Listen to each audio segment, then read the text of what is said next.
Hello, everyone. This is Ben Dunn, founder of Undertech Press, a publishing company founded in 1885. Creator of such comics as Warrior Nun, Marvel Mangaverse, Ninja High School, and a host of other comics. So, you'll notice that I did rather a clickbaity type of title for you to tune in. And I just wanted to talk to you about the essentially the pussification of the male power fantasy. Now, what do I mean by that? Well, I've noticed in the last maybe decade or so a trend of downplaying what is essentially the male power fantasy, which is the standard classic superhero comic. Now, you know, I've got nothing against, people wanting to do their own version of their own super. They have every right to do that. If it's their creation, they can do whatever they want. I don't give a rat's behind whether what they do with it. It's their creation. You know, it's when you take other people's creations, and you twist it and try to distort it in a way that is no longer the original intent of the original creator. Yeah. It and especially among established superhero IPs that as of late, especially from the main two, Marvel and DC, let's just call it out as it is. Yeah. A lot of people have been complaining about the direction these characters are going, and that they're not representing of the original intent of the original creators. Now, superheroes were created as male power fantasies. There's no question about it. That was its intent, and that was the way it was created. Now, whether or not they were also meant to represent, something of a higher ideal as well. At least that's my take on it. Whether you agree with me or not, that's totally up to you. But that's my interpretation. You know, and I've seen recently that the superhero genre has been taken over, by forces that are trying to change them in a manner that no longer befits their original intent. And I think that is to the detriment of not only to the IP itself, but to the original creators. It's really interesting to me that they would want to intend to do something like this, especially for established characters such as Captain America, Superman, Batman, etc., in that they want to delve into aspects of their lives that really have no bearing, onto the character. They're adventure characters. They're supposed to fight villains. They're supposed to help the helpless, and they're supposed to stand for an ideal. If you can't come up with stories that represent that, then what the heck are you doing? And I have no problem, with any gender writing superhero stories.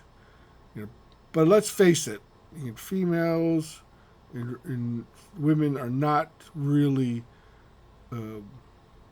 meant to write male superhero comics. I mean, that's just my opinion. Take it for what it is, but I don't think that they're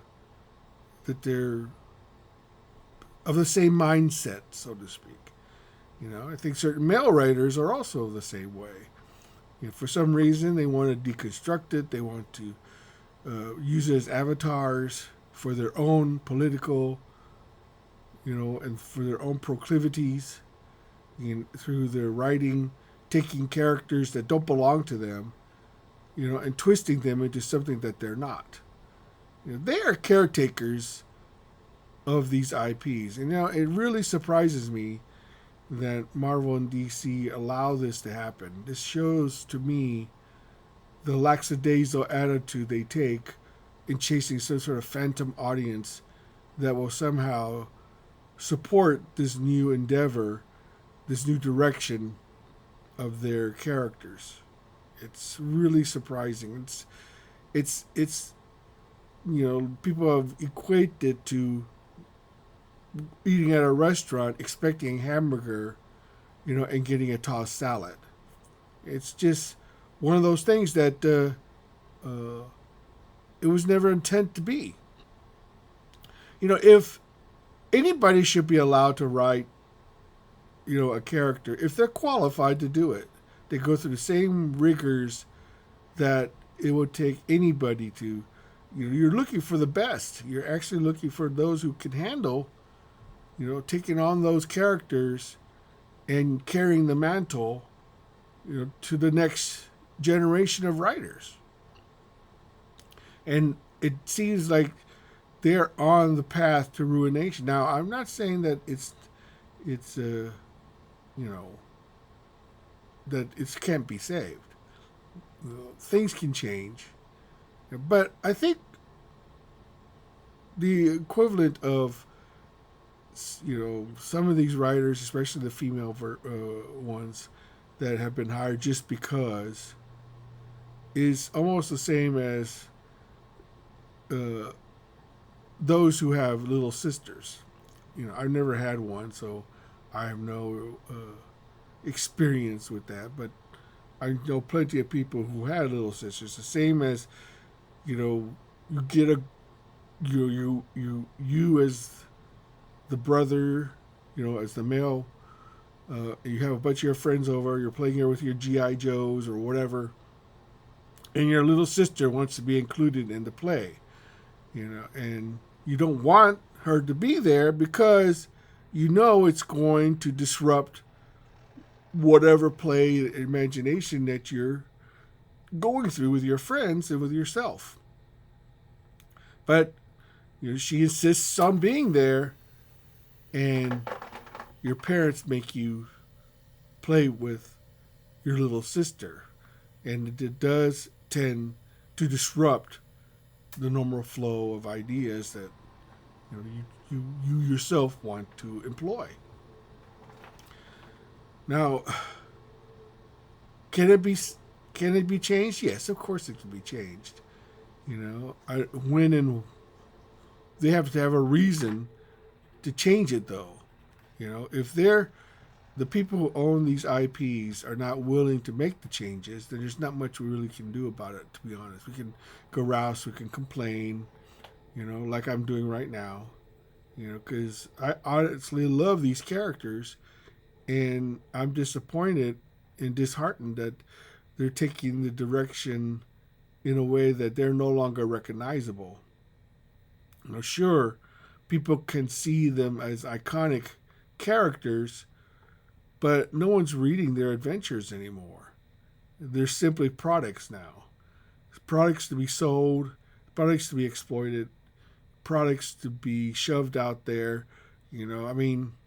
James Gunn could make the greatest Superman movie in the world, and that may change people's perception of Superman. But when they actually read the comic, it's totally different than the portrayal on screen. And I'm skeptical because this past decade has proven to be rather disappointing to me in terms of the portrayal of the classic superhero on in comics and in the movies, and in entertainment in general. It's time for us to depussify superheroes. Bring it back to the male power fantasy that it was meant to be. Bring it back to superheroes, that represent something, that fight against evil, fight for truth, helps the downtrodden. It's to me, that is the whole reason for superheroes to exist to begin with. There's no other reason for it to be there other than just to fulfill the the male power fantasy that it was originally intended to be. I mean, whether you agree with me or not, that's up to you, of course. I'm not going to force my beliefs onto you. I'm not going to call you an insta or phobe or whatever because I respect your opinion, to have that opinion. But to me, personally, and this is just my own take on it, is that I long for the days of superheroes being well written with great stories, where you don't have to know what the private lives of those characters. And there was a reason why superheroes had alter egos. Alter egos allowed us to explore the humanity of the superhero. The alter ego was allowed to do what you're supposed to do. The alter ego was allowed us to show the other side of the superhero. The superhero itself was supposed to represent one side, and the alter ego was to represent the other. There's a reason why the Superman Clark Kent dynamic works so well, because they're the opposite sides of the same coin. There's a reason why the Bruce Wayne Batman persona works well. There's a reason why the Barry Allen Flash persona works so well. There's a reason why the Peter Parker Spider-Man works so well. When the alter ego is what is the area that writers can play around with in terms of creating a way to explore their humanity. Yeah. The superhero is the fantasy element. That's the element that we like to see in terms of being able to do things that are beyond the scope of regular human endeavor. So it's just my opinion, of course, and you can, like I said, agree or disagree with me. I would like to know what your thoughts are on this. If you like what you've heard, please like or subscribe down below. And until next time, this has been Dunn signing off.